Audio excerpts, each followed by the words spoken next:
Manchester City or Liverpool have won the Premier League title in the last 4 seasons, City racking up 3 of those, and the two sides are currently first and second in the league. Let's hear from both managers. We are in a good shape, that's for sure. We are absolutely, we are in a good moment, let me say it like this. But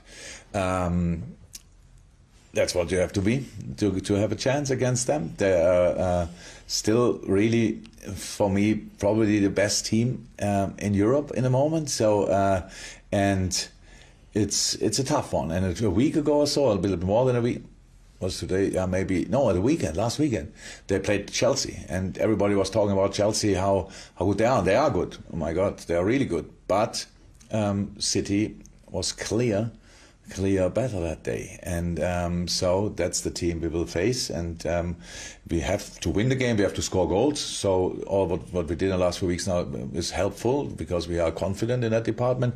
But we have to defend on our absolute highest level to stay in the game and to make sure that the goals we score make the difference. He helped me. His teams helped me to be a better manager. He put me another level to think about it, to prove myself, what I have to do to be a better manager, with our teams, to try to beat them. And that is the reason why I am still in this business. A part of try to win the title is, and there are some managers, and Jurgen is one of them, that make a challenge to try to do a step forward. And here in England, we are many years together, so many competitions, so we face many times. Sometimes we win, sometimes we lose. But I think every game was nice because both teams have the same idea. So go up there to try to score the goals in different ways. He absolutely quicker than us, but in the same way to try to win the games. Well, they're both very complimentary of each other for now. Let's see how they both feel after the game on Sunday afternoon, Owen. First and second in the league. Are these the two favourites to win the title at this moment? Yeah, for me, yeah. I think Liverpool's only issue is maybe depth. You know, I don't think they have the depth of the other big 4 teams. But if they stay healthy, for sure. I think for Liverpool, the only worry is, you know, the way they defended against Brentford was, you know, they could have easily lost the game. You know, long balls, straight balls, balls at the back post. You know, they overloaded the back post. Trent Alexander-Arnold, as good as he is going the other way, I think they almost looked at him to try and, you know, get balls in the box. And I thought the front 2 for Brentford were absolutely unbelievable. It's a completely different game against City. They're going to have all the ball. Transitions is going to be important for them. But it'd be really interesting. I just love the different styles. You know, that high intensity of Klopp and the possession of Pep. But if Man City played the way they did against Chelsea, then I think there's only one winner. So let's stick with Liverpool for the time being, and then we'll come on to Manchester City, because you talk about those 3 goals they conceded against Brentford. Did Brentford show a vulnerable side in Liverpool that perhaps we haven't seen yet this season?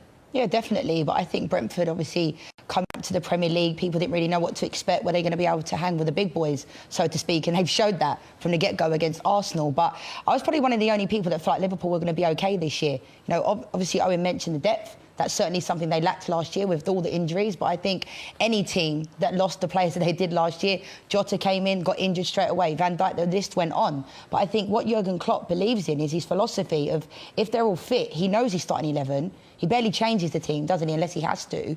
So I still think this Liverpool team are going to be strong this year. It's just a matter of if they all can stay fit, because signing Virgil van Dijk and Alisson Becker to long-term contracts, for me, is almost as good as signing new players, because these are 2 players that could go and walk into any team. So it doesn't surprise me that Liverpool are up there, but pending that they keep everybody fit and healthy. Jason, we've been talking about just how good the start to this season has been in terms of quality, and that Brentford game just showed it, didn't it? It was amazing. I think it's the game that show anyone who doesn't like football.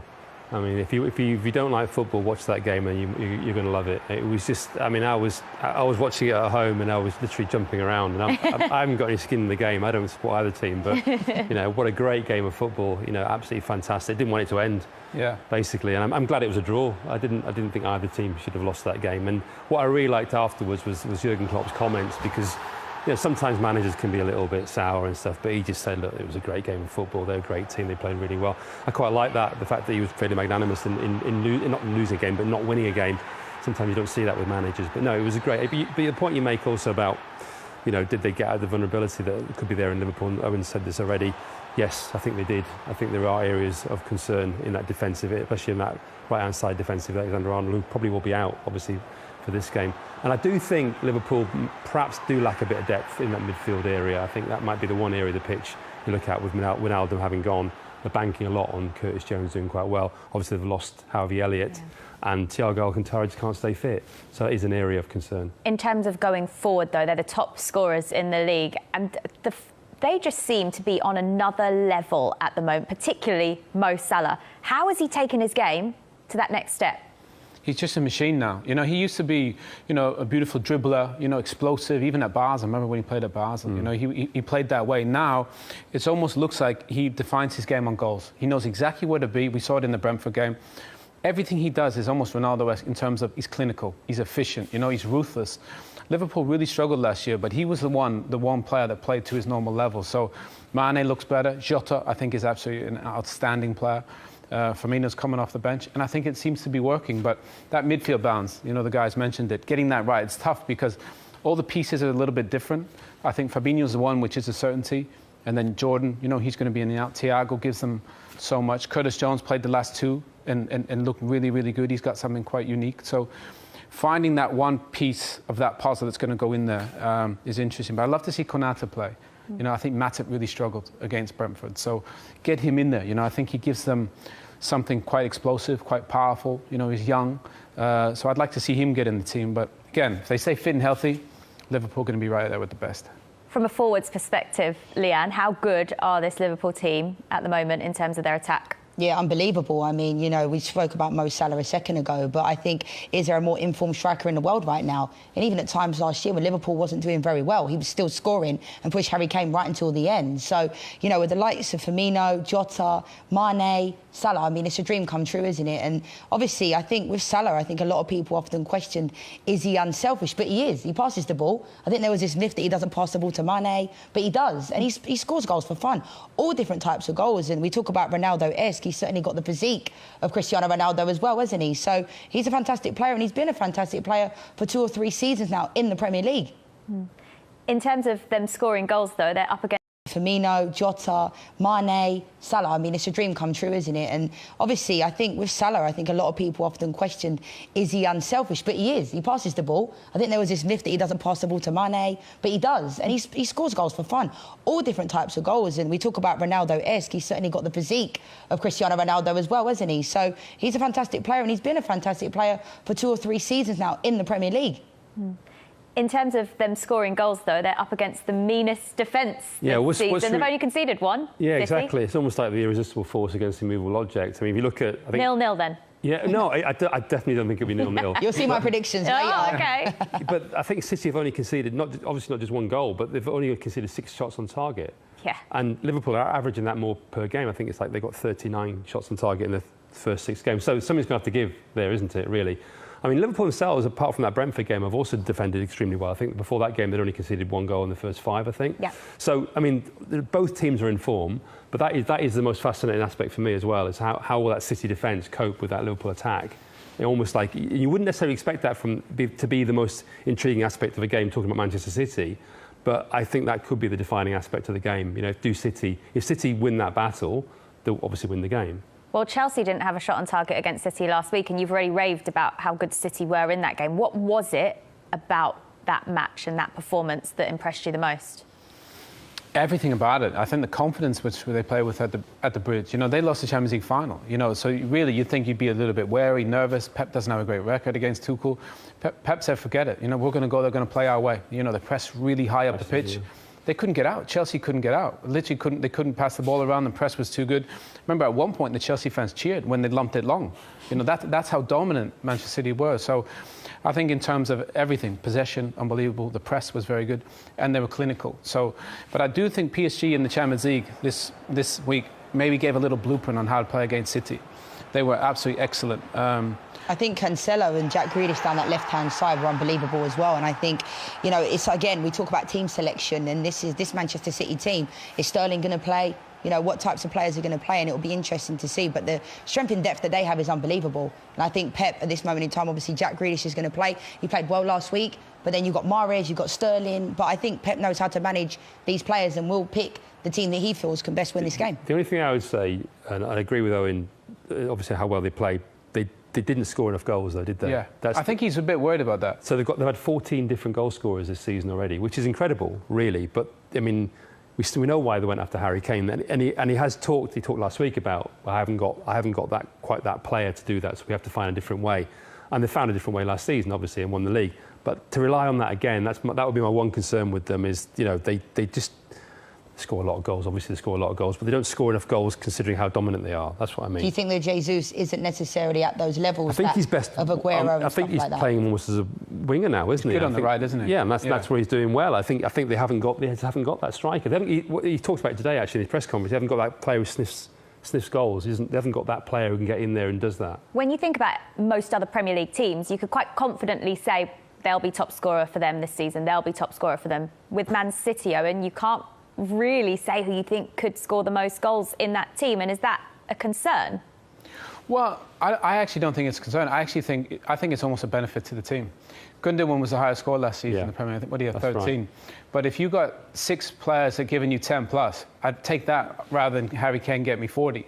You know, and they were the top scorers in the division last year, so that goal scoring is not really an issue. And I think it makes you more flexible. The problem is, he's always got to be perfect in picking the right player for the right game. Did it in the Champions League against PSG, didn't work. Raheem played, it worked. You know, Jack Grealish was quiet. Will Bernardo still be having nightmares about that miss? Oh, I mean, you couldn't believe it. But for me, Bernardo's been the best player in the Premier League this season. I absolutely love watching him play. So I think Bernardo's going to play. I think we'll see Phil Foden play. You know, he come on. I think he gives them something quite different. But again, they have so many weapons at the top of the pitch. You make a good point. You know, who's going to be the top scorer? I don't think anybody could tell you right now who it's going to be, because Pep, at some point, Pep drops everyone of those attacking players. But do you not think, as a coach, I totally agree with you. Obviously, he's a very individual coach in the way he plays and the way he's obviously got all those attacking weapons. As a coach, do you not sometimes want somebody who you just know I can rely on him? He's going to get me. He's going to get me those 15 or 20 goals every year. I know he's going to get them.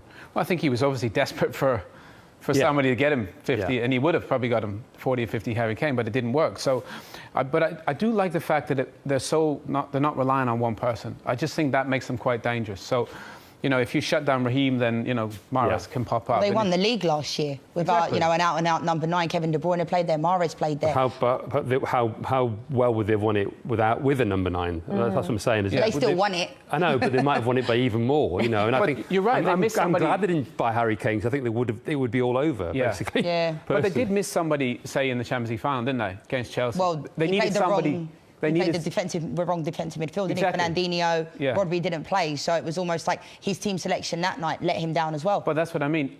Because Pep, he's so creative, he's so smart, and he's always looking for a little angle. He's always got to get that perfectly right, doesn't he? And it can be hard against a team like Liverpool who tests you. Oh, and I want to take you back to what you were saying a moment ago about what PSG did so well against them. What will Liverpool have learnt from the PSG win? I think football's a copycat sport. You know, and everybody copies what other teams do. That's just the nature of the beast. Klopp would have had a game plan before the game, and then he would have watched that back, and he would have thought, you know, there's something here with this. But basically, he just let Messi, Neymar, and Mbappe stay up the pitch. They barely came back. You know, they didn't. When you think about wide players, attackers, they come back and support the fullbacks. They didn't do that. You know, they cheated and almost stayed quite narrow to play on the counter. So. And then they had the 2 central midfield players. Idrissa Gueye was the best player in the game, by far. What a goal as well. Unbelievable goal. But the amount of work that kid put in terms of helping the left fullback. Herrera did it on the right-hand side, and Verratti was the pivot. So if those 2 midfield players get through that work that they do, I think you'll see teams copy that and try and implement in their game, because they defended really deep.